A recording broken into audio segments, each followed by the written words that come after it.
Good evening good sir. Evening. Good evening sir. Good evening good sir. Evening good good evening evening sir. Good evening good evening sir. Good evening Pravinesh ji.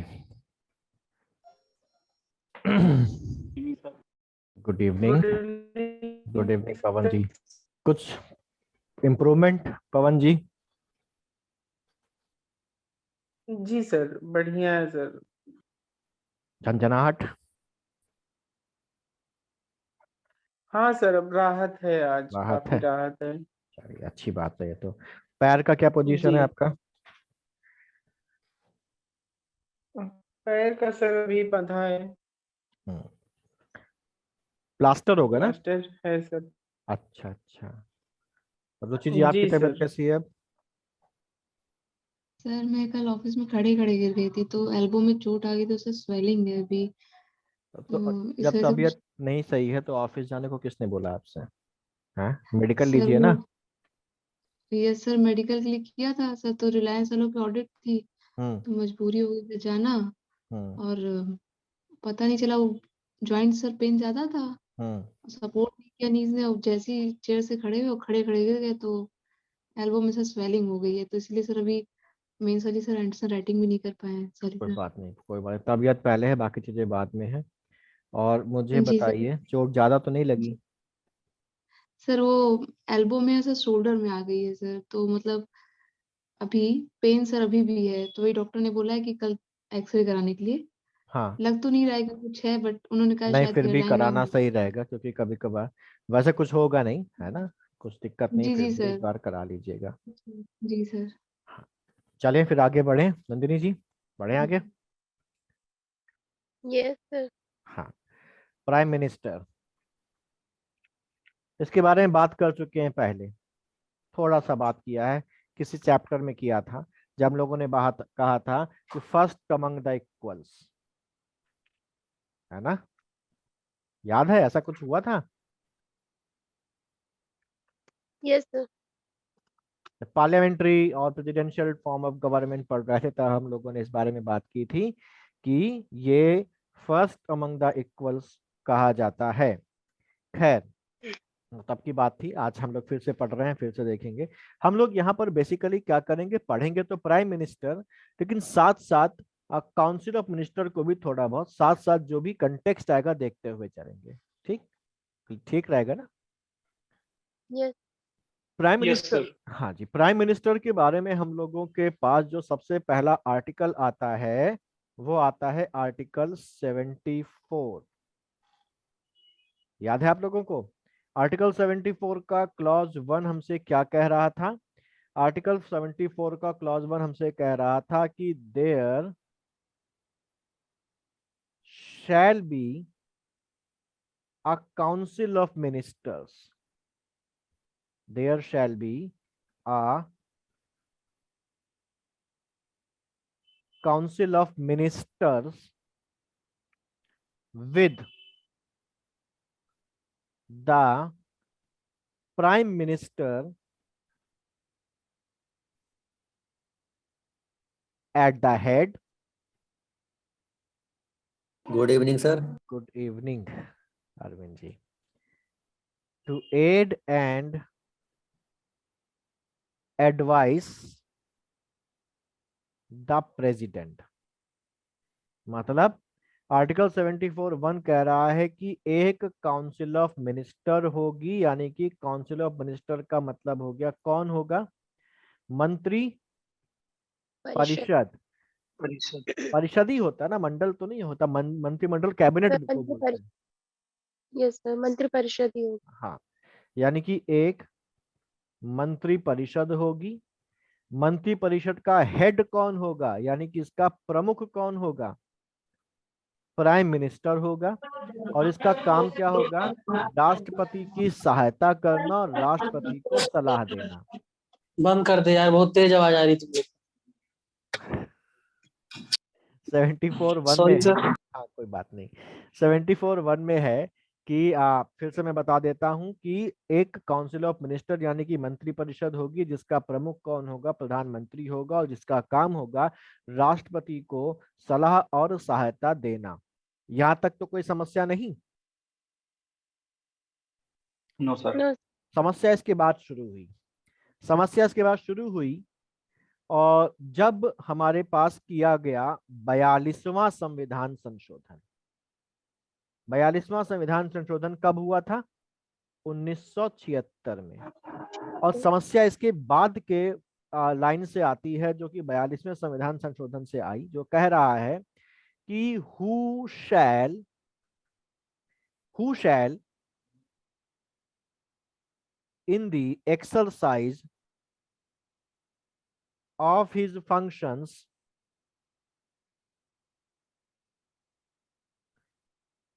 act in accordance with such advice। अब यहां पर देखिए क्या समस्या आ गई। यहां पर समस्या आ गई कि इस लाइन ने राष्ट्रपति को बाध्य कर दिया कि वो काउंसिल ऑफ मिनिस्टर्स की एडवाइस से ही काम करेगा। काउंसिल ऑफ मिनिस्टर जो कहेगी उसको वो करना पड़ेगा, ये बात यहां पर आ गई।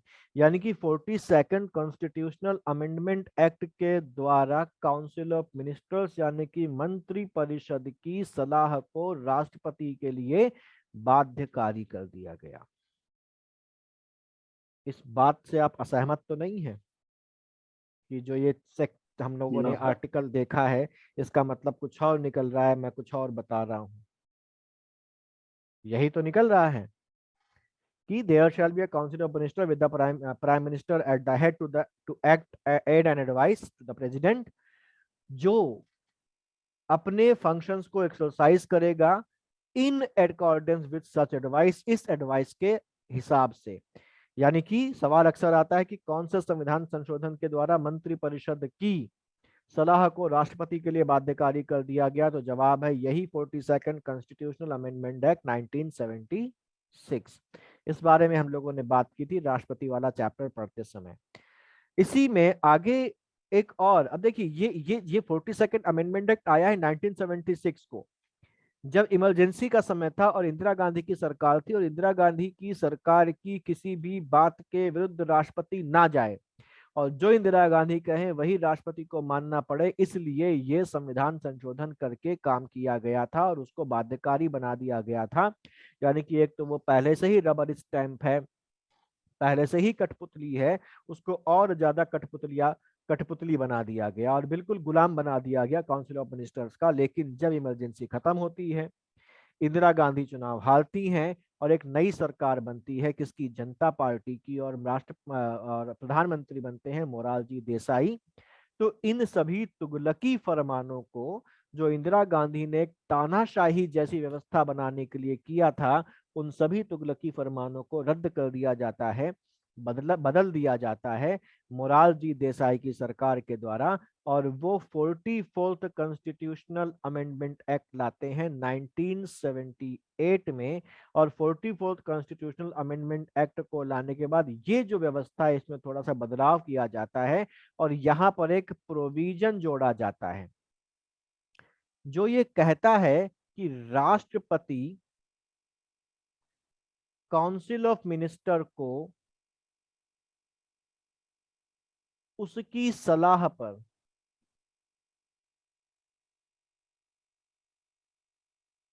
पुनर्विचार करने के लिए कह सकता है। इसके पहले तो पुनर्विचार करने के लिए कहने का अधिकार भी छीन लिया गया था, करने के लिए कह सकता है। ठीक है, यानी कि प्रोविजन क्या जोड़ा गया 44th अमेंडमेंट से कि राष्ट्रपति काउंसिल ऑफ मिनिस्टर को काउंसिल ऑफ मिनिस्टर्स के द्वारा दी गई सलाह पर पुनर्विचार करने के लिए कह सकता है। यानी कि the president may require the council of ministers to reconsider such advice. ठीक, लेकिन पुनर्विचार के बाद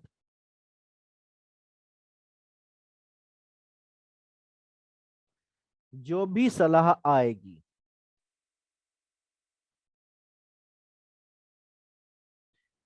उसे राष्ट्रपति को फॉलो करना पड़ेगा। तो कठपुतली तो है ही है, लेकिन अब गुलाम नहीं रहा। आपसे कह सकता है कि भाई एक बार फिर सोच समझ लो और एक बार देख लो, हमको ये चीज यहाँ पर सही नहीं लग रही है। तो अगर थोड़ा सा जमीर जिंदा होगा और उसको लगेगा काउंसिल ऑफ मिनिस्टर को कि हाँ हम कुछ गलत कर रहे हैं और राष्ट्रपति हमसे कह रहा है, तो वो शायद कुछ कर ले। लेकिन अगर जमीर मर गया है या वो बिल्कुल ही फर्म है अपनी बात पर कि नहीं हमको तो ये करना ही करना है, और वो फिर पुनर्विचार के बाद उसमें कुछ परिवर्तन करके या एज इट इज अगर राष्ट्रपति के पास फिर से भेज देती है, तो अब राष्ट्रपति को उसको फॉलो करना पड़ेगा। ये प्रोविजन जोड़ा गया 44वें संविधान संशोधन के द्वारा इसी आर्टिकल 74 में। ठीक है, बात समझ में आ गई? यहां तक कोई doubt? Yes no yes sir. Sir. इसी का आर्टिकल 2 हमसे कहता है कि ये अभी हम लोग जब लास्ट में प्रेसिडेंट के ऊपर जब घटना चक्र सॉल्व कर रहे थे, तो ये चीज वहां पर आई थी कि काउंसिल ऑफ मिनिस्टर के द्वारा प्रेसिडेंट को दी गई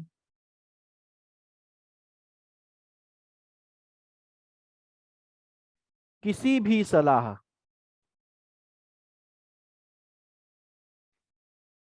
को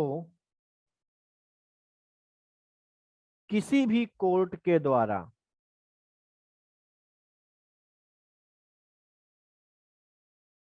इंक्वायर नहीं किया जा सकता। यानी कि काउंसिल ऑफ मिनिस्टर के द्वारा जो सलाह दी गई है वो दी जानी चाहिए कि नहीं दी ना दी जानी चाहिए, प्रोसेस सही था कि नहीं सही था, और बाकी जितने भी चीजें वहां पर आती हैं उन चीजों पर किसी भी कोर्ट में सलाह कोई भी सवाल उठाया नहीं जा सकता है। ना ही किसी भी कोर्ट के अधिकार क्षेत्र में आता है कि वो उसमें दखलंदाजी करे, उसमें जांच करे या किसी भी तरीके का हस्तक्षेप करे। ये जो चीज है ये आर्टिकल 74 क्लॉज 2 में दे दी गई है। क्लियर है पॉइंट? तो आर्टिकल 74 में दो अमेंडमेंट हो गए, एक तो 42वां और दूसरा कौन सा 44वां। तो ये आपको क्लियर है, इसमें कोई समस्या तो नहीं, कोई चीज, कोई डाउट, कोई मन में सवाल?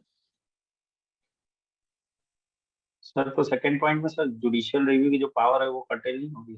नहीं, यहाँ पर कर्टेल नहीं होगी। ठीक है, यहाँ पर कर्टेल नहीं होगी क्योंकि ये तो संवैधानिक अधिकार है राष्ट्रपाल काउंसिल ऑफ मिनिस्टर का कि वो उसको सलाह दे।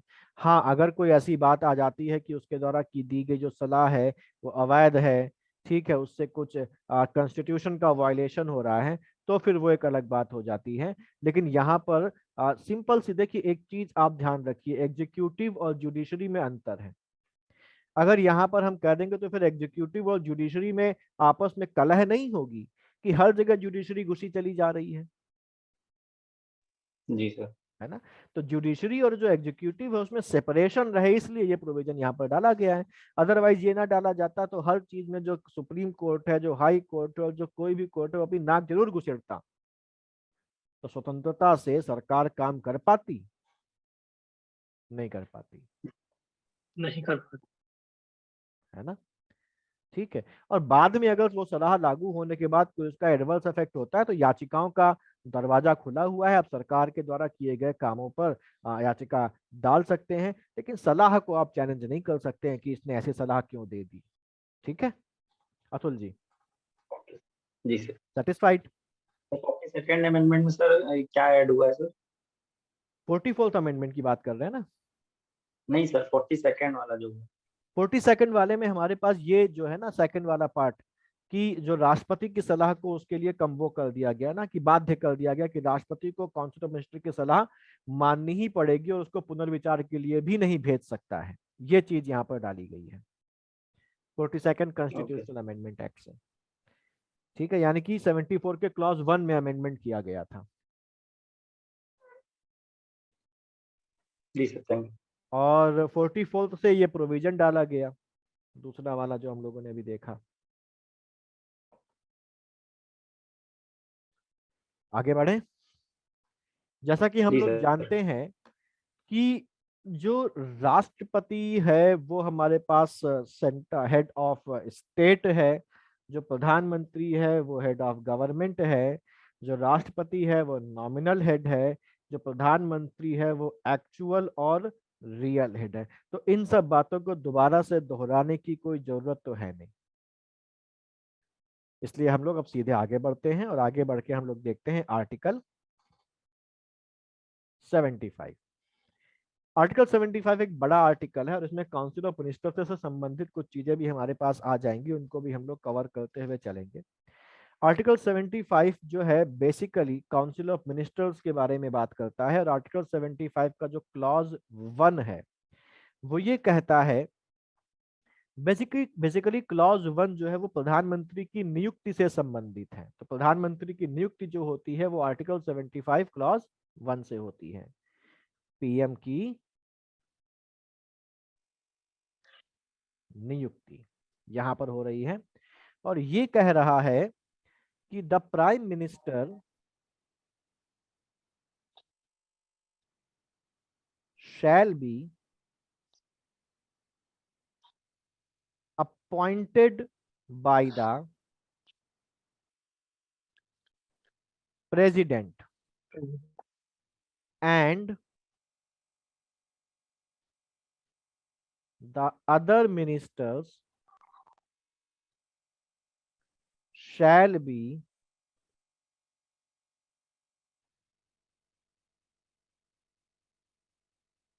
appointed by the president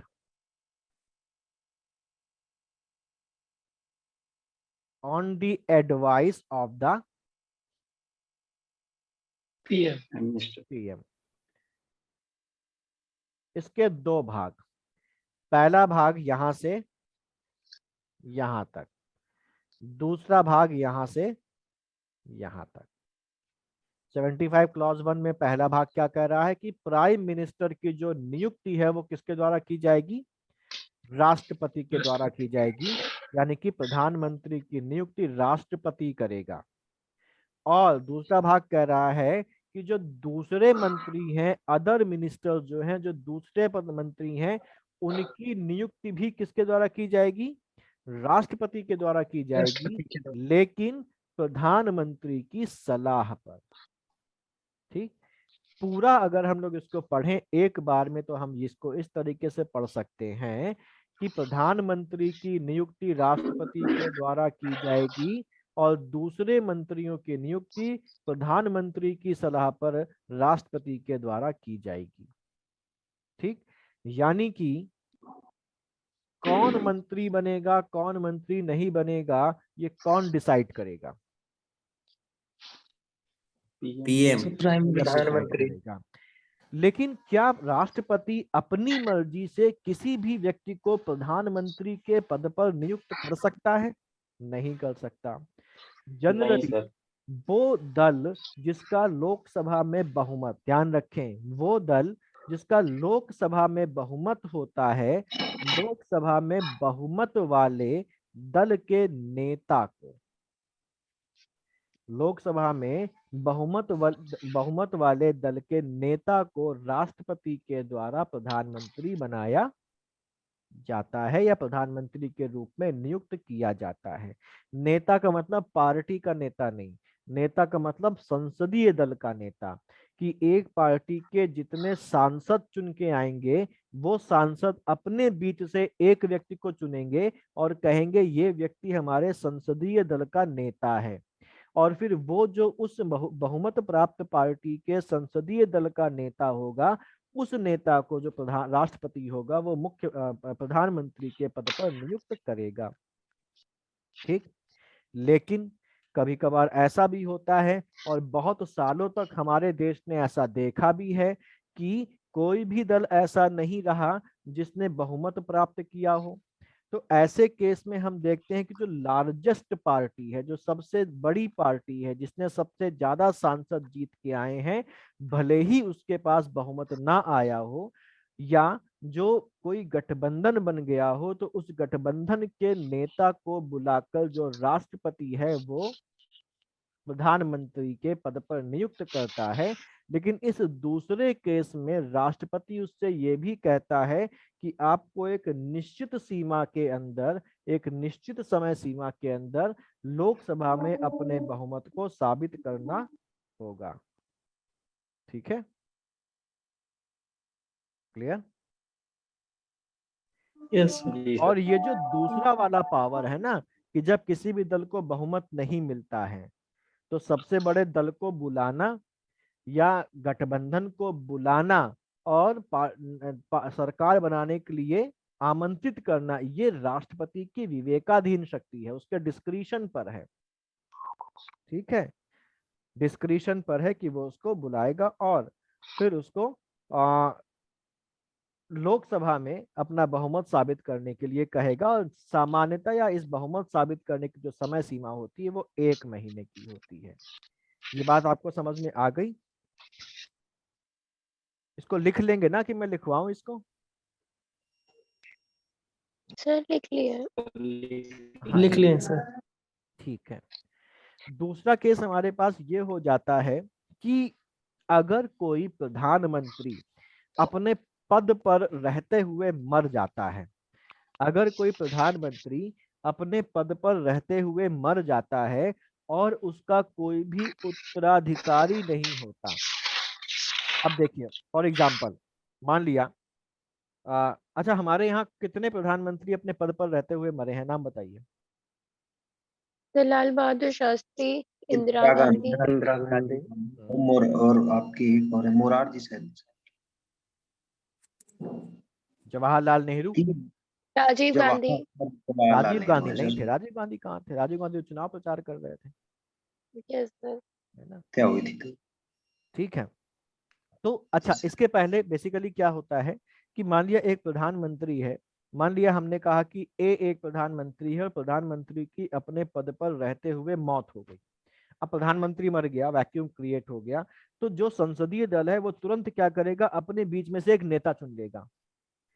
और जब संसदीय दल ने वो नेता चुन लिया तो अब वो नेता क्या बन गया, उस नेता को प्रधानमंत्री के पद पर नियुक्त कर दिया जाएगा। क्या यहाँ पर राष्ट्रपति अपने डिस्क्रिप्शन का इस्तेमाल कर रहा है? नहीं कर रहा है, नो बिल्कुल सर। नहीं कर रहा है। लेकिन कभी कभार क्या होता है, और हमारे देश में ऐसी सिचुएशन आई, इसके पहले जब हमारे यहाँ जवाहरलाल नेहरू मरे और लाल बहादुर शास्त्री मरे, तो उस केस में संसदीय दल ने क्या किया था, गुलजारी लाल नंदा को प्रमोट कर दिया कि गुलजारी लाल नंदा को हम कार्यवाहक प्रधानमंत्री बनाएंगे। तो वहां पर डिस्क्रिप्शन का इस्तेमाल नहीं हुआ और गुलजारी लाल नंदा को कार्यवाहक प्रधानमंत्री 2 बार बनाया गया। लेकिन जब इंदिरा गांधी की मौत हुई तो इतना बड़ा धक्का लगा, देश की स्थिति इतनी खराब हो गई कि जो लोग थे वो किंकर्तव्य विमूढ़ हो जाते हैं। जो संसदीय कांग्रेस है वो तो दंगा करवाने में लग गई, नेता कौन चुने, है ना? तो आनन फानन में उस समय राजीव गांधी जो विदेश में थे वो आते हैं, और पता नहीं विदेश में थे कि भारत में थे, मुझे क्लियर नहीं है। राजीव गांधी जो आते हैं और जब उस समय के तत्कालीन राष्ट्रपति ज्ञानी जैल सिंह को ये लगता है कि प्रधानमंत्री की मृत्यु हो गई है, जो मेजोरिटी पार्टी है, जो रूलिंग पार्टी है, उस पार्टी के जो संसद हैं वो अपने बीच से कोई नेता नहीं चुन पा रहे हैं, वो ब्लैंक हैं और वो किसी दूसरे काम में इन्वॉल्व हैं, तो उस केस में देश को संकट से, इस संवैधानिक संकट से बचाने के लिए वो राजीव गांधी को अपने डिस्क्रिशन से आमंत्रित करते हैं और राजीव गांधी को वो प्रधानमंत्री पद की शपथ दिला देते हैं। और जब राजीव गांधी प्रधानमंत्री पद की शपथ ले लेते हैं, उसके बाद फिर संसदीय दल उनको अपना नेता चुनता है। ये भारत के इतिहास में केवल एक ही बार हुआ है, नहीं तो जनरल प्रैक्टिस क्या है कि संसदीय दल नेता चुनता है और उस संसदीय दल के नेता चुने जाने के बाद राष्ट्रपति उसको प्रधानमंत्री की शपथ दिलवाता है और वो प्रधानमंत्री के पद पर नियुक्त होता है। लेकिन इंदिरा गांधी वाला जो हत्याकांड वाला केस हुआ था वहां पर उल्टा हो जाता है और राष्ट्रपति ज्ञानी जैल सिंह द्वारा अपने डिस्क्रिप्शन का इस्तेमाल करके राजीव गांधी को पहले प्रधानमंत्री बना दिया जाता है और बाद में संसदीय दल उनको अपना नेता चुनता है। क्लियर ये? ठीक है, यस सर। अच्छा, तो यहां तक आपको ये बात समझ में आ गई। तो हमारे पास 3 सिचुएशंस हैं। पहली सिचुएशन, बहुमत प्राप्त दल है, संसदीय दल ने नेता चुना, वो नेता प्रधानमंत्री बन गया, कोई झंझट नहीं, कोई डिस्कशन का इस्तेमाल नहीं। दूसरा केस हो गया, पार्टी का नेता मतलब पार्टी को किसी को बहुमत नहीं मिला, बहुमत ना मिलने पर वो मेजॉरिटी जो लार्जेस्ट पार्टी होगी या जो गठबंधन होगा उसको बुलाएगा, और बुलाने के बाद उसको प्रधानमंत्री के पद पर नियुक्त करेगा और कहेगा कि 1 महीने के अंदर अपना बहुमत सिद्ध करो। क्या राष्ट्रपति के पास अगर कोई लार्जेस्ट पार्टी जाती है तो क्या राष्ट्रपति ये शर्त रख सकता है कि तुम पहले अपना बहुमत सिद्ध करो, बहुमत सिद्ध कर लोगे तब तुमको प्रधानमंत्री बनाएंगे? ऐसा हो सकता है? नहीं सर, जब 1 महीने की समय सीमा है तो फिर यहाँ पर देखिए, यहाँ पर दिल्ली हाई कोर्ट का निर्णय है कि ऐसा नहीं करना है। यहाँ पर दिल्ली हाई कोर्ट ने ये बोला है कि जो व्यक्ति है उसको प्रधानमंत्री के पद पर पहले नियुक्त किया जाएगा और नियुक्त होने के बाद ही वो अपने बहुमत को साबित करेगा। नियुक्त होने के पहले बहुमत साबित करने की कोई कंपल्शन नहीं है। क्लियर? तो ये सब बातें जो थी वो 75 क्लॉज 1 से संबंधित थी। आप लोगों को इसमें कोई डाउट तो नहीं?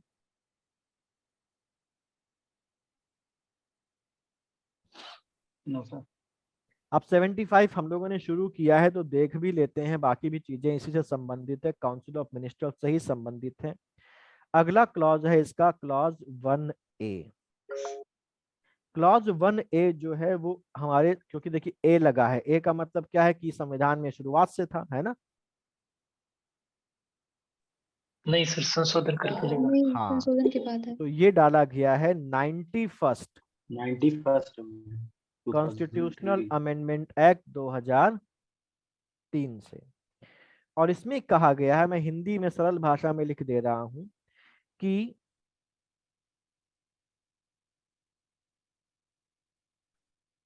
मंत्रियों की कुल संख्या पीएम सहित, ठीक है,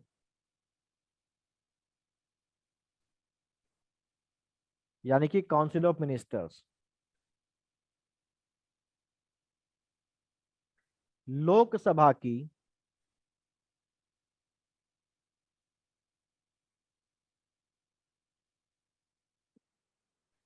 कुल सदस्य संख्या के 15% से ज्यादा नहीं हो सकती। लोकसभा की कुल सदस्य संख्या के 15% से ज्यादा नहीं हो सकती है मंत्रियों की कुल संख्या इंक्लूडिंग प्राइम मिनिस्टर। ये अधिकतम सीमा मंत्रियों की है कि काउंसिल ऑफ मिनिस्टर में अधिकतम जो मंत्री होंगे वो इतने ही हो सकते हैं, इससे ज्यादा नहीं हो सकते हैं। समझ में आ गई बात आप लोगों को? Yes sir. अच्छा, मुझे बताइए लोकसभा की कैपेसिटी कितनी है? लोकसभा की जो कैपेसिटी है वो 552 है, मैक्सिमम कैपेसिटी, यानी कि मैक्सिमम सदस्य संख्या।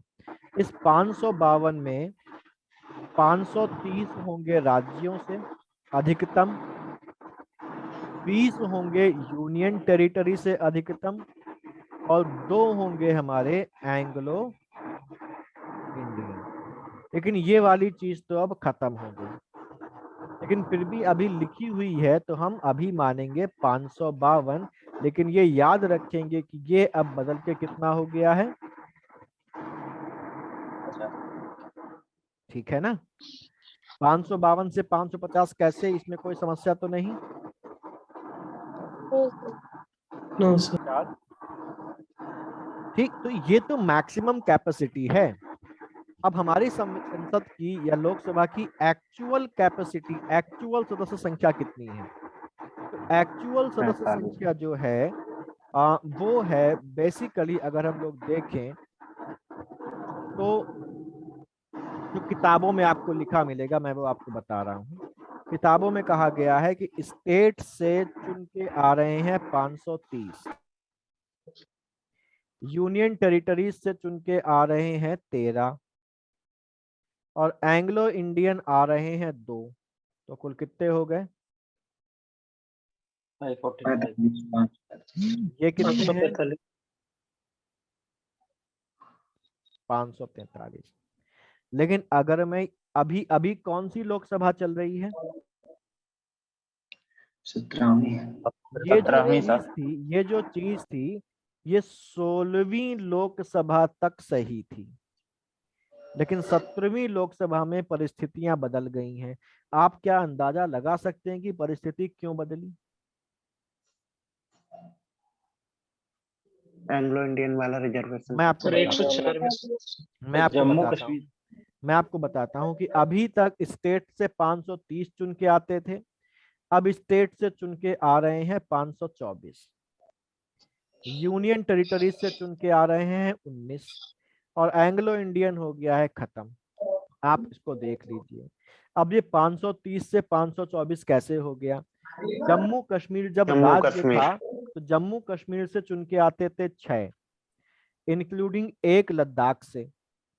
अब जम्मू कश्मीर और जो लद्दाख है वो क्या बन गया है? यूनियन टेरिटरी बन गया है। तो जम्मू कश्मीर के 5 और लद्दाख का जो 1 है, यानी कि जो 6 हैं, वो 530 से निकल गए तो बचा 524, और ये निकल के यहाँ पर जुड़ गए तो ये हो गया 500, ये हो गया 19। ठीक, ये 17वीं लोकसभा की सिचुएशन है आपकी, कि इस समय जो 17वीं लोकसभा है उसमें स्टेट से 524 है, क्योंकि 6 जम्मू कश्मीर लद्दाख के कम हो गए, और यूनियन टेरिटरी में कितने हो गए? पहले 13 थे, जम्मू कश्मीर और लद्दाख के 6 वहां पर जाके जुड़ गए तो हो गए 19। Clear? Yes sir sir. Jammu Kashmir से 6 टोटल ना? जम्मू कश्मीर से 6 थे पहले, जिनमें एक लद्दाख का भी था, क्योंकि लद्दाख तब जम्मू कश्मीर का ही भाग माना जाता था, लेकिन अब लद्दाख को अलग कर दिया गया, तो लद्दाख का 1 है, जम्मू कश्मीर के 5 है यूनियन टेरिटरीज में। सर अगर अब क्वेश्चन आता है कि टोटल मेंबर बताने हैं तो 550 ही बताएंगे ना? ये आयोग के ऊपर डिपेंडेंट है कि यहाँ पर आयोग, लेकिन देखिए जो एग्जैक्ट है, वास्तविकता है, वो ये है। ठीक है, तो अगर ये फिगर आपको दिख रही है क्वेश्चन में तो आप यही बताइएगा, और अगर ये फिगर नहीं दिख रही है तो फिर ये होगी वहां पर, तो फिर ये बताएगा, यानी कि आपको प्रेफर इसको करना है नंबर 1 पे, और नंबर 2 पे ये जाएगा। ठीक है, क्योंकि इसको हम चैलेंज कर सकते हैं, है ना? इसको हम क्या कर सकते हैं, अगर आयोग नहीं मानेगा तो हम उसको मनवा देंगे इससे। देखो सामने क्या है। Yes sir. ठीक है अरविंद जी, बात समझ में आ गई आपको? जी सर। तो टोटल ये है 543। अब इस समय जो 17वीं लोकसभा है इसमें कोई भी एंग्लो इंडियन सदस्य नहीं है, क्योंकि चुना ही नहीं गया। लेकिन जो 16वीं लोकसभा थी उसमें 2 एंग्लो इंडियन सदस्य थे, जिनके नाम मैं आपको बता देता हूं, क्योंकि एक बार पूछा गया था। जो पहला एंग्लो इंडियन सदस्य थे, मतलब 16वीं लोकसभा की बात कर रहे हैं, उनमें से एक हैं जॉर्ज बेकर, और दूसरे थे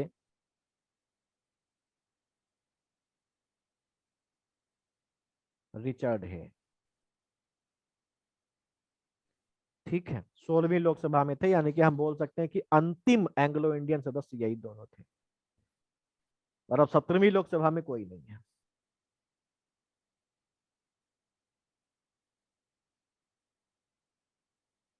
बाउंस? नहीं सर। ठीक है, क्लियर? सर ये तो सर रिचर्ड हैरी। अब बंद क्यों हो गए सर? अरे ये सर यही 104 पूछ रहे हैं। संविधान संशोधन अधिनियम आपको नहीं पता? मैंने बताया था। नहीं सर वो तो है, लेकिन मतलब ये क्यों किया गया? ये क्यों किया गया मैं इसको भी बता देता हूं आप लोगों को। देखिए, सरकार का दावा है कि एंग्लो इंडियन सदस्यों की संख्या केवल 250 के आसपास है। ठीक है, और जब सरकार कह रही है कि केवल 250 के आसपास है, तो इतने कम लोगों के लिए हम यहाँ पर ये प्रावधान नहीं रखेंगे, इसलिए सरकार ने इसको हटा दिया। जबकि इसका विरोध भी हो रहा है और कह रहे हैं कि भैया ये गलत फिगर है, क्योंकि बहुत कम लोग हैं। कह रहा है इतने लोगों के लिए ये इतना बड़ा प्रोविजन रखने की जरूरत ही नहीं, हटा देते हैं इसको, तो इसलिए इनको हटा दिया गया। तो अब सदस्य संख्या क्या है, अधिकतम क्या है, 17वीं लोकसभा में क्या है, ये सब आप लोगों को क्लियर है? Yes sir. यस। स्टेट से कितने हैं, यूनियन टेरिटरी से कितने हैं, ये भी मेरे ख्याल से आपको क्लियर हो गया होगा। अब जी सर। इसका क्लॉज 2 कहता है, इसी आर्टिकल का क्लॉज 2 कहता है कि अगर कोई सदस्य 10वीं अनुसूची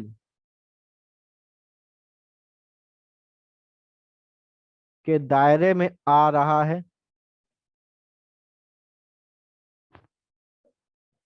तो वह मंत्री नहीं बन सकता। ठीक है, और अगर है तो वो क्या हो जाएगा, डिस्क्वालिफाइड। और मुझे बिल्कुल भरोसा है कि आप लोगों को सबको पता होगा 10वीं अनुसूची में क्या है,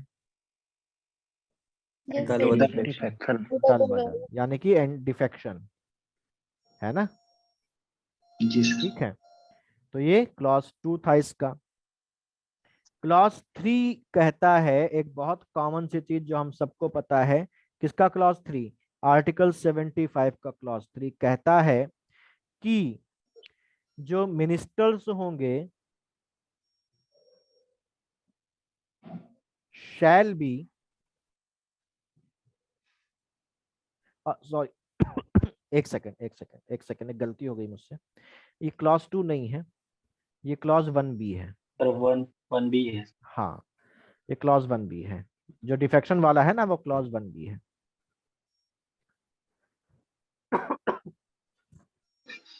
और ये अब हम लोग क्लॉज 2 पढ़ेंगे। और क्लॉज 2 कह रहा है, एक सेकेंड, क्लॉज 2 कह रहा है, क्लॉज 2 कह रहा है कि ministers shall hold office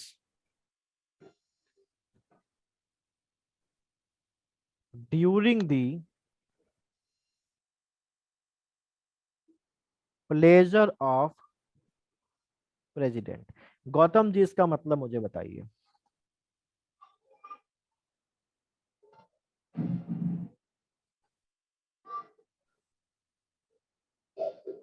Gautam ji नहीं सुन रहे मेरी आवाज? Yes sir. बताइए। यस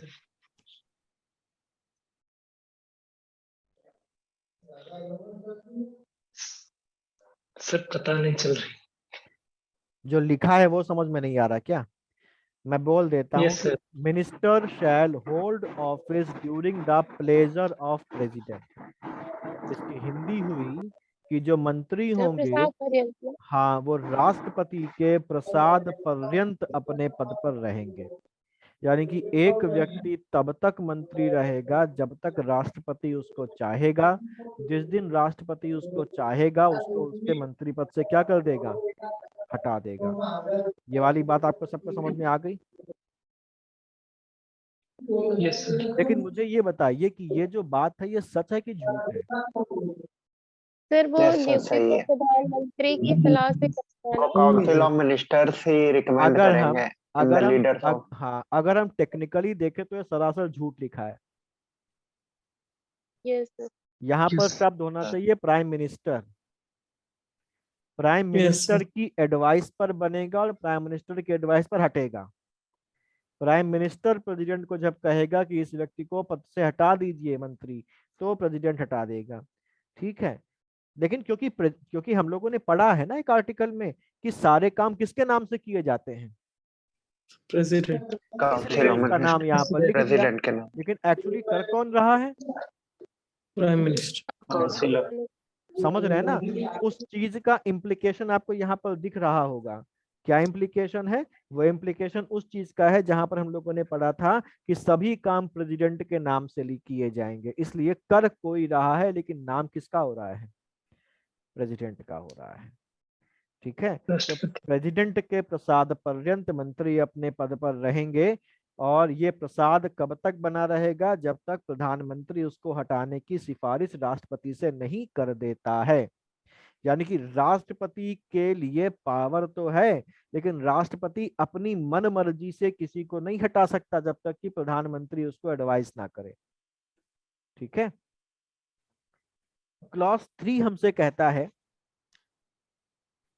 इन्हीं 2-3 आर्टिकल्स में पूरा प्राइम मिनिस्टर सिमट जाएगा। क्लॉज 3 हमसे कहता है कि जो काउंसिल ऑफ मिनिस्टर्स है shall be collectively responsible to the house of people.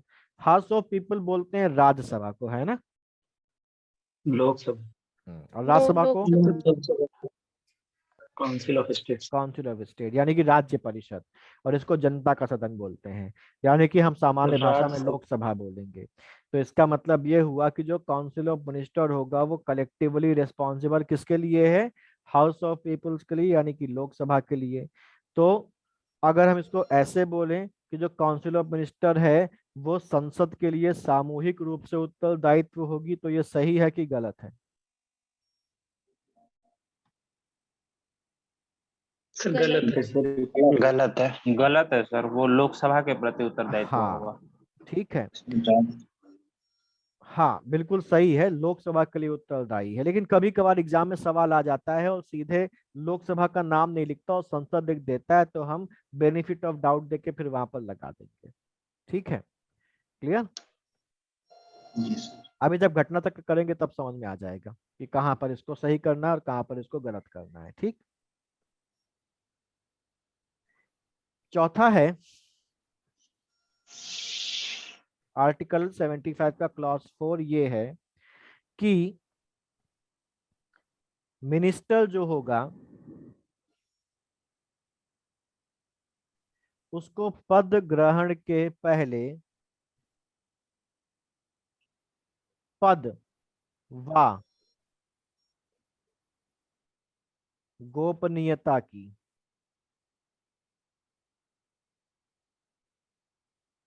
शपथ लेनी होगी। दो शपथें हैं, पद की है और किसकी है, गोपनीयता की शपथ है। ये शपथ उसको कौन दिलवाएगा, प्रेसिडेंट दिलवाएगा। ये शपथ राष्ट्रपति उसको दिलवाएगा, और ये शपथ का प्रारूप दे के रखा गया है 3rd शेड्यूल में। ठीक है, तो प्रत्येक मंत्री को अपने पद ग्रहण के पहले पद और गोपनीयता की शपथ लेनी होगी, जिसका प्रारूप हमारे संविधान के 3री अनुसूची में देके रखा गया है।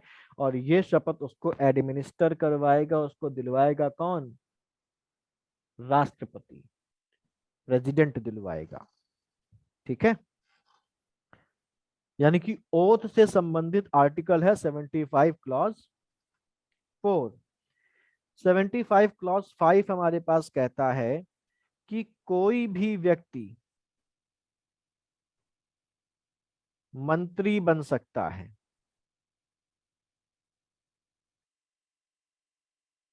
भले ही वो किसी भी सदन का सदस्य ना हो। अच्छा, क्या ऐसा कोई नियम है कि जो लोकसभा का सदस्य है वही मंत्री बनेगा? No sir.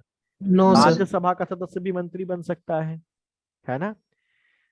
तो अगर हम ये बोलें कि एक आदमी ना तो लोकसभा का सदस्य है ना राज्यसभा का सदस्य है, फिर भी वो मंत्री बन सकता है, तो ये सही है कि गलत? जो सही है। सही है। देखिए, बन सकता है लेकिन रह नहीं सकता। बन सकने में और रह सकने में अंतर है। बन गया लेकिन वो केवल 6 महीने तक का है, उसके पास समय है। अगर उसको 6 महीने से आगे कंटिन्यू करना है तो उसको दोनों में से किसी सदन का सदस्य 6 महीने के अंदर बनना होगा। पर 6 माह के अंदर दोनों में से किसी एक सदन का सदस्य बनना होगा। क्लियर? कौन सा आर्टिकल कह रहा है? 75 का क्लॉज 5 कह रहा है। इसको हम कई तरीकों से बोल सकते हैं। इसको हम ऐसे भी बोल सकते हैं कि कोई व्यक्ति जो सदन का सदस्य नहीं है वो 6 महीने तक मंत्री पद पर रह सकता है।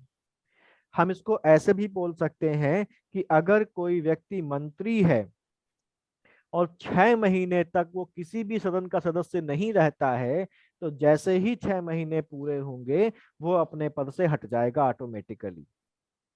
ठीक है? यानी कि a minister who for any period of 6 consecutive months is not a member of either house of parliament shall at the expiration of that period cease to be a minister।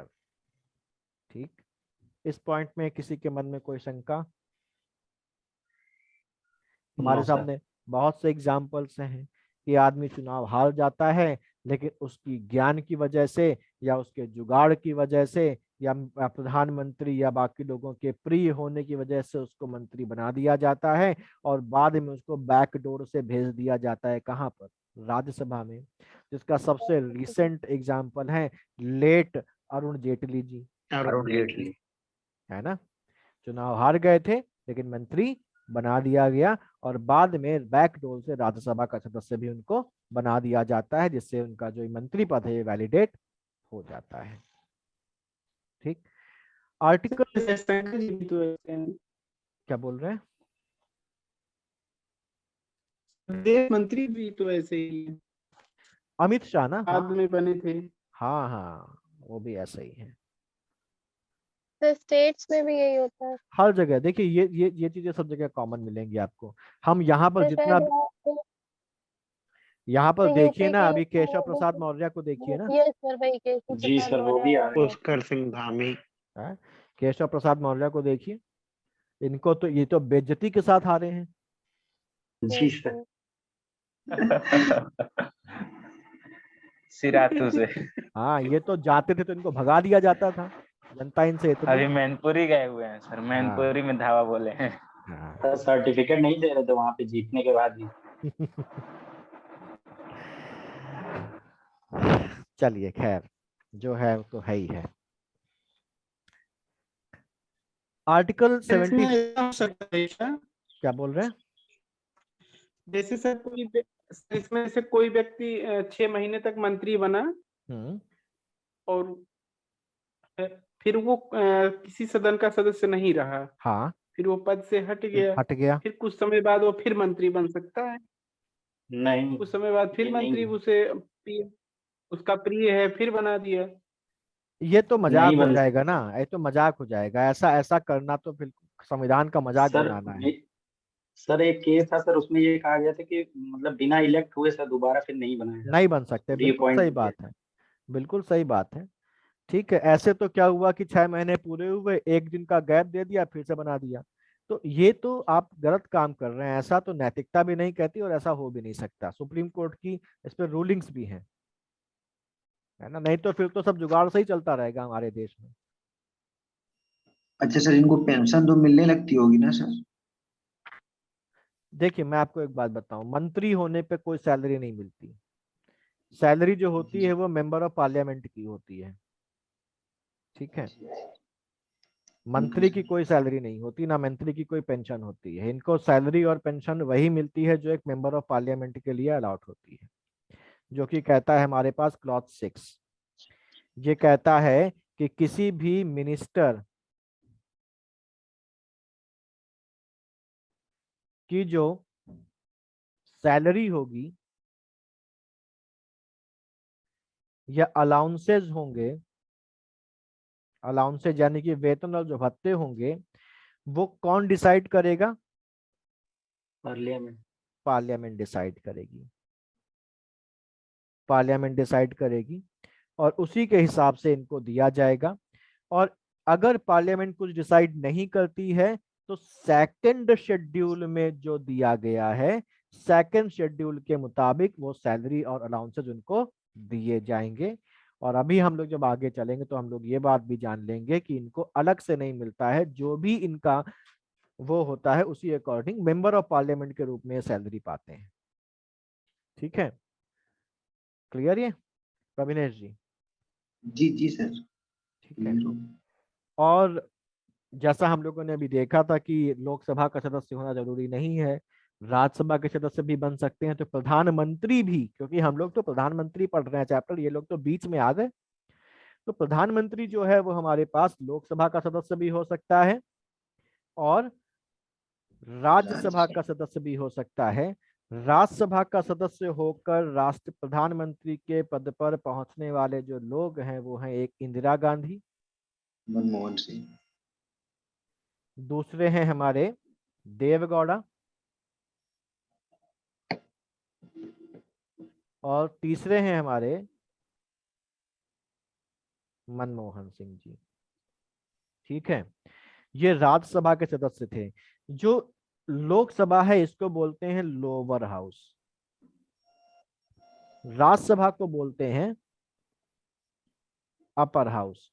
India में prime minister lower house से भी हो सकता है, upper house से भी हो सकता है, लेकिन ब्रिटेन में ये नियम है, जहां से हमने अपना पार्लियामेंट्री सिस्टम अडॉप्ट किया है, जहां से हमने ये इसको लिया है, जिसको हम वेस्टमिंस्टर मॉडल बोलते हैं, वहां पर अंतर है। वहां पर जो मिनिस्टर होगा वो हमारा कैसा, जो प्राइम मिनिस्टर होगा वो कौन होगा,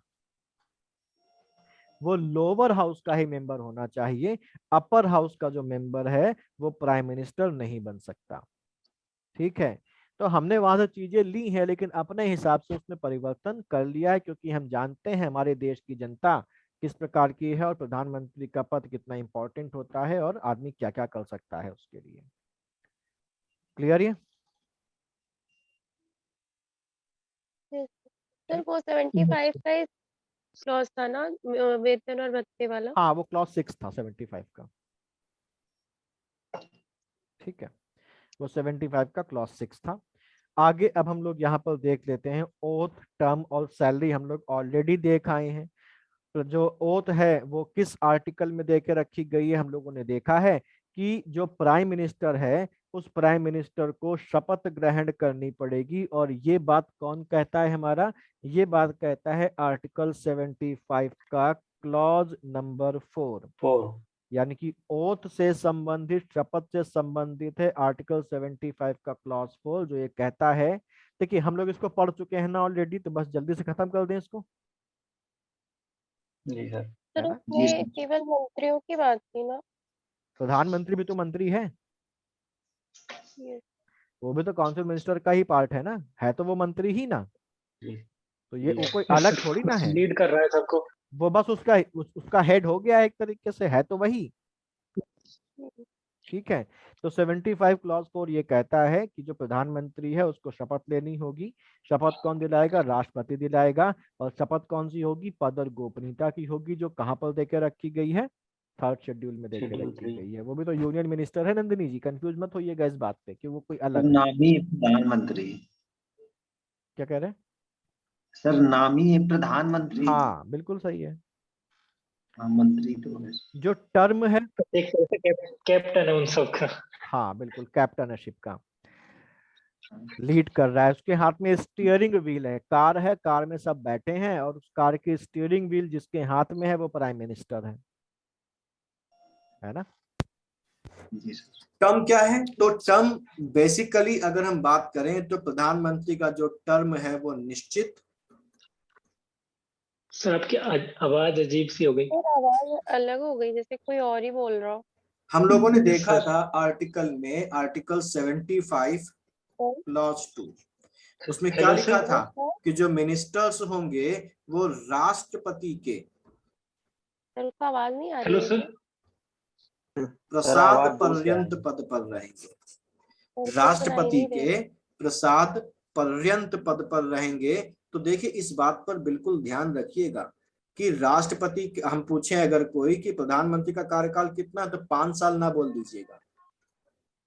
ठीक है, 5 साल का कार्यकाल तो लोकसभा का होता है। प्रधानमंत्री का कार्यकाल निश्चित नहीं है, संविधान में दिया ही नहीं गया है। आर्टिकल 75(2) कहता है कि जो मंत्री है वो प्रसाद पर्यंत पद पर रहता है।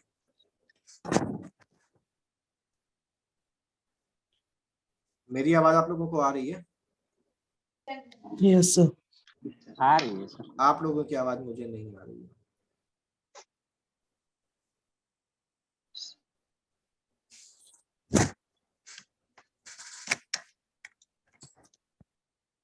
आवाज अब मेरी आवाज आ रही है आप लोगों को? यस सर, अब ठीक हो गया। अब सही है सर, ऐसा लगा कोई दूसरा पढ़ा रहा है। अच्छा ठीक है, आपकी तो बिल्कुल ही नहीं आ रही थी आवाज। सर कि हम लोगों में से किसी की आवाज आपको नहीं सुनाई दे रही किसी थी? की भी नहीं आ रही थी। सर हम लोग यहाँ से बोल रहे हैं सर, आपकी आवाज चेंज हो गई सर। तो काफी देर से ऐसा है क्या? सर नहीं, बस वही थोड़ी तो देर हम लोग बोल रहे हैं, थोड़ी यही देर के लिए हुआ। कार्यकाल निश्चित नहीं होता सर बस जब आप इतना। टर्म बता रहे थे तभी। अच्छा सर टर्म से फिर से बता दीजिए। हाँ, तो मैंने कहा राष्ट्रपति का जो टर्म है वो निश्चित नहीं है। और मैंने ये भी बोला था कि अगर कोई आपसे पूछे कि राष्ट्रपति का सॉरी राष्ट्रपति नहीं, प्रधानमंत्री का जो कार्यकाल है वो निश्चित नहीं है। और अगर आपसे कोई पूछे कि प्रधानमंत्री का कार्यकाल कितना होता है तो गलती से भी 5 साल ना बोलिएगा, कि 5 साल जो है वो लोकसभा का कार्यकाल है। राष्ट्रपति के प्रसाद पर्यंत जो है वो मंत्री अपने पद पर रहता है, ये बात आर्टिकल 75 का क्लॉज 2 कहता है। और क्योंकि प्रधानमंत्री भी एक मंत्री है तो वो भी राष्ट्रपति के प्रसाद पर्यंत ही अपने पद पर रहेगा। राष्ट्रपति को अगर लगता है कि लोकसभा में प्रधानमंत्री या काउंसिल ऑफ मिनिस्टर ने अपने विश्वास को खो दिया है तो उस केस में जो राष्ट्रपति है वो किसी भी समय प्रधानमंत्री को उसके पद से हटा सकता है। ठीक है, राष्ट्रपति के प्रसाद पर्यंत होने का मतलब ये नहीं है कि राष्ट्रपति की मनमर्जी से जब आएगा तब हटा देगा। मंत्रियों को प्रधानमंत्री के कहने पर, और प्रधानमंत्री को हटाएगा कब? जब जो मंत्री परिषद होगी वो लोकसभा में अपना विश्वास खो देगी तब। ठीक है, ऐसा कई बार हुआ है। और हमारे जो जिनको हम अपने देश का सबसे रिसेंट समय में सबसे अच्छा प्रधानमंत्री मानते हैं, किसको मानते हैं? जवाहरलाल नेहरू। बिहारी जी। रिसेंट समय में अटल बिहारी वाजपेयी, मोदी जी। है ना? उनको तो 2 बार इस परिस्थिति का सामना करना पड़ा और दोनों बार उनको अपना विश्वास मत खोना पड़ा। और दोनों बार की परिस्थिति ये थी कि पहली बार उनकी सरकार 13 दिन चली और दूसरी बार उनकी सरकार 13 महीने चली। उनको विश्वास मत खोना पड़ा और राष्ट्रपति के द्वारा उनको उनका कार्यकाल पूरा मतलब हटा देना पड़ा पद से। ठीक है, तो यहाँ पर मैं फिर से एक बार बोल रहा हूँ कि प्रधानमंत्री का कार्यकाल निश्चित नहीं है, राष्ट्रपति के प्रसाद पर्यंत रहता है। राष्ट्रपति के प्रसाद पर्यंत रहने का मतलब ये है कि मंत्री को राष्ट्रपति हटा देगा जब प्रधानमंत्री कहेगा, और प्रधानमंत्री और पूरी काउंसिल मिनिस्टर को तब वो बर्खास्त कर देगा जब वो अपना विश्वास लोकसभा में खो देंगे। ठीक है, क्लियर? वीपी सिंह के साथ हुआ ऐसा, देवेगौड़ा के साथ हुआ ऐसा, और अटल बिहारी वाजपेयी जी के साथ 2 बार ऐसा हुआ। अगली चीज जो अभी हम लोगों ने देखी, सैलरी और अलाउंसेस की जो आर्टिकल 75 क्लॉज 6 में हम लोग देख के आए हैं कि जो प्रधानमंत्री होगा उसको जो भी सैलरी अलाउंस मिलेगी वो वही मिलेगी जो पार्लियामेंट डिसाइड करेगी। और अगर पार्लियामेंट ने कुछ डिसाइड नहीं किया है तो उस केस में मिलेगी वो जो दे के रखी गई है शेड्यूल 2 में। और शेड्यूल 2 में हम लोग जब देखेंगे तो ये पता चलेगा हम लोगों को कि जो प्रधानमंत्री है उसको प्रधानमंत्री की हैसियत से वेतन नहीं मिलता, बल्कि उसको as a member of parliament के रूप में वेतन मिलता है। ठीक है, इस बात में कोई शंका? No sir. No sir. ठीक है, अब बहुत आसान है, हम लोग लगभग 75 में सारा कुछ कर चुके हैं। अब हम अगर यहाँ पर देखें कि एक प्रधानमंत्री की पावर्स क्या होती हैं, तो प्रधानमंत्री की पहली जो पावर है वो क्या है? प्रधानमंत्री की जो पावर है वो क्या है? वो कौन मिनिस्टर बनेगा, मिनिस्टर्स का नाम रिकमेंड करना। किसको रिकमेंड करना? प्रेसिडेंट को। कौन मिनिस्टर बनेगा, कौन मिनिस्टर नहीं बनेगा। दूसरा, मिनिस्टर्स में काम का बंटवारा करना कि कौन गृह मंत्री बनेगा, कौन वित्त मंत्री बनेगा, कौन कृषि मंत्री बनेगा और कौन कौन सा मंत्री बनेगा, ये भी उसका काम है, यानी कि पोर्टफोलियो डिसाइड करना। ठीक है, पोर्टफोलियो डिसाइड करना ये भी उसी का काम है। अगला काम है, अच्छा इसमें बदलाव भी वो कर सकता है, जब चाहे तब उनको बदल सकता है कि आज आप गृह मंत्री हैं, अब आप कृषि मंत्री बन जाइए, है ना, जैसे राजनाथ सिंह जी के साथ हुआ था। ठीक, साथ ही साथ वो किसी भी मिनिस्टर को रिजाइन करने के लिए कह सकता है कि अब तुम्हारी जरूरत नहीं है, तुम रिजाइन कर दो। ठीक, वो प्रेसिडेंट को एडवाइज कर सकता है किसी मिनिस्टर को रिमूव करने के लिए। ठीक है, कोई समस्या यहां तक?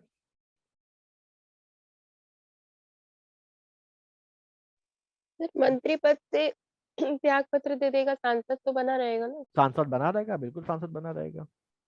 यस। वो काउंसिल ऑफ मिनिस्टर को हेड करता है, काउंसिल ऑफ मिनिस्टर को हेड करता है और उसके निर्णयों को प्रभावित करता है। इसका सबसे बड़ा एग्जाम्पल है हमारे मोदी जी।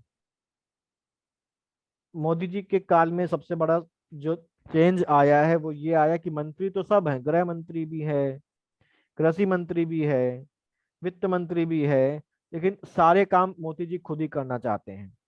अभी तक की परंपरा ये थी कि अगर कोई कृषि से संबंधित कोई घोषणा करनी है तो कृषि मंत्री खुद करता था, अब वो नहीं करता, अब मोदी जी करेंगे। ठीक है, तो वो क्या होता है, सरकार का चेहरा होता है, यानी कि सरकार की पहचान किससे होती है? प्रधानमंत्री से, है ना। हम इंदिरा गांधी सरकार बोलते हैं, हम जवाहरलाल नेहरू जी की सरकार बोलते हैं, अटल बिहारी वाजपेयी जी की सरकार बोलती हैं, और अब हम आजकल क्या बोलते हैं? नरेंद्र मोदी जी की सरकार बोलते हैं। यानी कि किसी भी सरकार की पहचान उसके प्रधानमंत्री के नाम से की जा रही है, तो हमारे देश में जो प्रधानमंत्री है वो सरकार का चेहरा है। ठीक है, साथ ही साथ सातवां, वो अपने पद से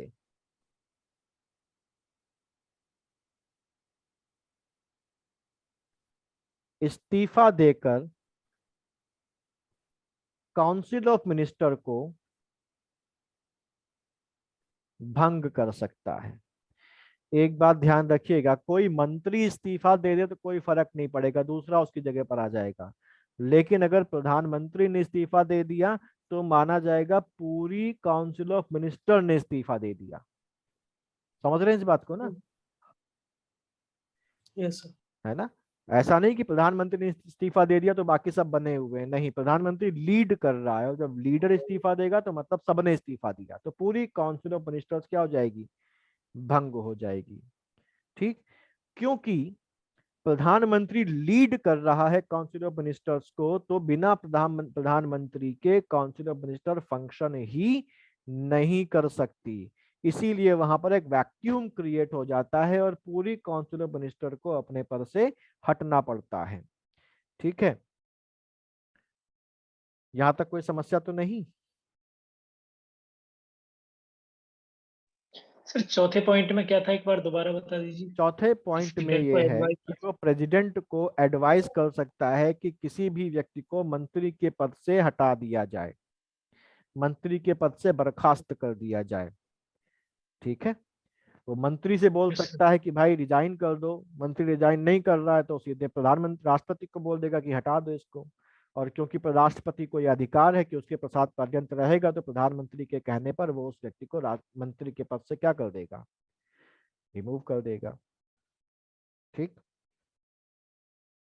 तो ये जो थी ये मुख्य बातें थी हमारी प्रधानमंत्री से संबंधित। प्रधानमंत्री से संबंधित जो बाकी चीजें हैं, इन चीजों को हम लोग देखेंगे काउंसिल ऑफ मिनिस्टर्स के साथ। और अभी हम लोग सीएम नहीं शुरू करेंगे, अभी हम लोग कल शुरू करेंगे काउंसिल ऑफ मिनिस्टर्स, क्योंकि रिलेटेड है। तो हम लोग अब इसकी जो बाकी बातें हैं, क्योंकि वो काउंसिल ऑफ मिनिस्टर्स से संबंधित है, तो हम लोग उसको कल कंटिन्यू करेंगे विद काउंसिल ऑफ मिनिस्टर्स। ठीक है ना, क्लियर? जी सर। तो यहाँ तक आपको समझ में आया? Yes sir. ठीक है, बोरियत तो नहीं हुई? सर पूरा प्राइम मिनिस्टर तो एक ही आर्टिकल में है, पूरे 75 में। हाँ 75 बोल सकते हैं। 75 के अलावा एक दो आर्टिकल और है, जैसे 75 के अलावा अभी आपको एक आर्टिकल और देखने को मिलेगा 88, वहां पर भी थोड़ी एक दो चीजें आपको देखने को मिलेंगी, लेकिन बेसिकली मेन 75 हमारा है। सबसे इंपॉर्टेंट 74 और 75 है प्राइम मिनिस्टर से रिलेटेड आर्टिकल्स में। सर जैसे क्वेश्चन पूछे कि प्रधानमंत्री से रिलेटेड आर्टिकल कौन सा, तो फिर तो 75 ही, मतलब 74 तो मेन नहीं है ना? ऐसा नहीं पूछेगा, क्योंकि 74 भी तो रिलेटेड है। सर उसमें तो कही रहा है कि उसका अगर पूछेगा प्रधानमंत्री की नियुक्ति से संबंधित कौन सा, तो 75 जवाब होगा। 75। जिस तरह से क्वेश्चन में पूछा जाए उस तरह से जवाब देना। हाँ ठीक है, वो एम्बिगुअस हो जाएगा ना फिर, क्योंकि 74 भी प्राइम मिनिस्टर से संबंधित है कि there shall be a council of minister with the prime minister at the head, और 75 में भी प्राइम मिनिस्टर है, और दोनों में प्राइम मिनिस्टर के बारे में बात की जा रही है, और दोनों में कहा जा रहा है कि prime minister council of minister को हेड करेगा। अंतर यह है कि 74 काउंसिल ऑफ मिनिस्टर की बात करता है प्राइम मिनिस्टर की लीडरशिप में, और 75 का क्लॉज 1 जो है वो प्राइम मिनिस्टर की नियुक्ति की बात करता है। तो वो कभी भी एक एम्बिगुअस क्वेश्चन नहीं पूछेगा, वो हमेशा ये पूछेगा कि प्रधानमंत्री की नियुक्ति किस आर्टिकल में होती है, ये पूछेगा। तो 75 जवाब होगा। ठीक है, इन्हें तो हम दोनों तरह से देख सकते हैं ना, कि राष्ट्रपति के भी उस बिहाफ पर मतलब, और इसमें भी मतलब प्रधानमंत्री की तरह से भी। या फिर ऑप्शन देख के हम बताएंगे कि कौन सा है उसमें। यस, ऑप्शन में फिर कुछ फेरबदल होगा। ठीक है नंदिनी जी? Yes sir. हाँ जी, चलिए फिर इतना रखते हैं हम लोग। और आज सर, हाँ जी प्रवीणेश जी बोलिए।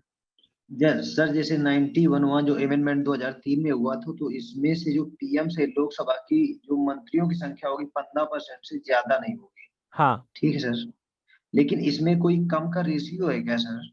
कम का रेशियो मतलब 15 से ज्यादा नहीं होगा और किससे कम नहीं हो सकती है। यहाँ पर हमने देखिए, पढ़ा था। वो हम लोग जब आएंगे ना वहां पर अच्छा सर। राज्यों में, तब देखेंगे चल के। विधानसभा 10% है। वो राज्यों में है, क्योंकि राज्यों का आकार छोटा बड़ा होता है ना। जी तो सर। छोटे राज्यों में कम से कम इतने तो रख लो, तो वहां पर लोअर लिमिट है, यहाँ पर लोअर लिमिट नहीं है। अच्छा सेंट्रल में नहीं है। 500 वाला। हाँ हाँ बिल्कुल। सर पहले 15% से कम या ज्यादा थी क्या? पहले कोई लिमिट नहीं थी ऐसा, ये लिमिट 91 से आई थी। सर एक जगह मैंने पढ़ा था 13 से कम नहीं होगी, तो इस वजह से सर क्लियर। हाँ वो राज्यों में आएगा, राज्यों में, यहाँ पर नहीं है। अच्छा सर, ओके सर। हाँ जी। सर हाँ जी पवन। Thank you sir. अभी राज्यसभा से जो पीएम को बताए थे, हाँ हाँ बोलिए। तो सर उसमें इंदिरा गांधी, देवगौड़ा और मनमोहन सिंह, 3 का नाम बताए थे। हाँ इंदिरा गांधी, देवगौड़ा और मनमोहन सिंह। सर इंद्र कुमार भी तो थे।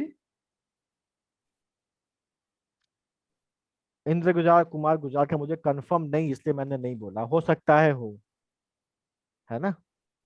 शीट में वैसे जो मैंने दी है ना, उस शीट में जितने भी हैं उन सबके नाम लिखे हुए हैं। Okay sir. है ना। Okay sir. हाँ जी हाँ जी। सर जी। सर क्या एक मंत्री के पास कई मंत्रालय हो सकते हैं? बिल्कुल हो सकते हैं। सर मतलब कोई नंबर ऑफ डिसाइड नहीं होता है? नहीं, ये प्रधानमंत्री डिसाइड करेगा। Okay sir. सर जैसे जो दिल्ली के हैं मनीष सिसोदिया जी, उनके हाँ। पास 18 मंत्रालय हैं, तो मतलब उसमें कोई नंबर ऑफ डिसाइड नहीं होता है कि वो कितने भी मतलब नंबर ऑफ हो सकते हैं? हाँ, ये प्राइम मिनिस्टर के डिस्क्रिप्शन पे है। ये ओके प्राइम मिनिस्टर के डिस्क्रिप्शन पे है। Okay sir. सर मतलब ये स्टेट में भी ऐसा ही होता है हाँ कि बिल्कुल, स्टेट में भी ऐसा होता है और सेंटर में भी ऐसा ही होता है। स्टेट और सेंटर के प्रोविजन थोड़ा बहुत अगर हम अंतर को इग्नोर कर दें तो लगभग सेम है। Okay sir. है ना? सर 75 का 2 हमारा छूट गया था, नेट डिस्कनेक्ट हो गया था, तो एक बार बता देंगे? हाँ, 75 का 2 बेसिकली कोई बताएगा 75 के 2 में क्या था? 75 का हाँ जी सर। बताइए। सर जो सर जो मिनिस्टर मंत्री होंगे वो राष्ट्रपति के प्रसाद जो पर्यंत मंत्री मंत्री जो रहेंगे हाँ और जब यस तक सर। प्रधानमंत्री उनको हटाने की सिफारिश राष्ट्रपति से ना करे। बिल्कुल सही बात। यानी कि जो मंत्री होंगे वो राष्ट्रपति के प्रसाद पर्यंत अपने पद पर रहेंगे। लेकिन सर ये थोड़ा सा विरोधाभासी नहीं लग रहा है? मतलब एक बार तो कह रहे हैं कि प्रसाद पर्यंत रहेंगे, लेकिन वो हटेगा तभी जब प्रधानमंत्री रेकमेंड करेगा नाम उनका। बात वही ना, इसीलिए तो हम बोलते हैं कि जो राष्ट्रपति है वो रबर स्टैंप है। हम लोगों ने देखा ना 74 में कि राष्ट्रपति के पास अपनी सर खुद की नाम कोई चढ़ा दिया है बस। ये सर हाँ, और हम लोग ये भी देख के आए बस हैं। यही है सर कि काम काम वो कर रहे हैं और राष्ट्रपति का नाम हो रहा है। हाँ, क्योंकि वो हेड ऑफ स्टेट है, इसीलिए ये हम लोग कई बार बहुत समय से देखते हुए चले आ रहे हैं इस बात को। हर चीज का नाम लगाने के लिए बस एक आदमी चाहिए। हाँ, क्योंकि उसके नाम से ही सारे काम किए जाएंगे। आप लोग एक काम करिएगा, आप लोग ये देख लीजिएगा कि कौन कौन से प्राइम मिनिस्टर हैं जो राज्यसभा से आए हैं। ठीक है, एक बार आप लोग भी देख लीजिएगा। Yes sir. ठीक है, चलिए फिर मिलते हैं अगली क्लास में। Thank you sir. Thank you sir. Welcome. Good night. Good night sir. Good night sir. Good night. Good night sir. Good night. Good night.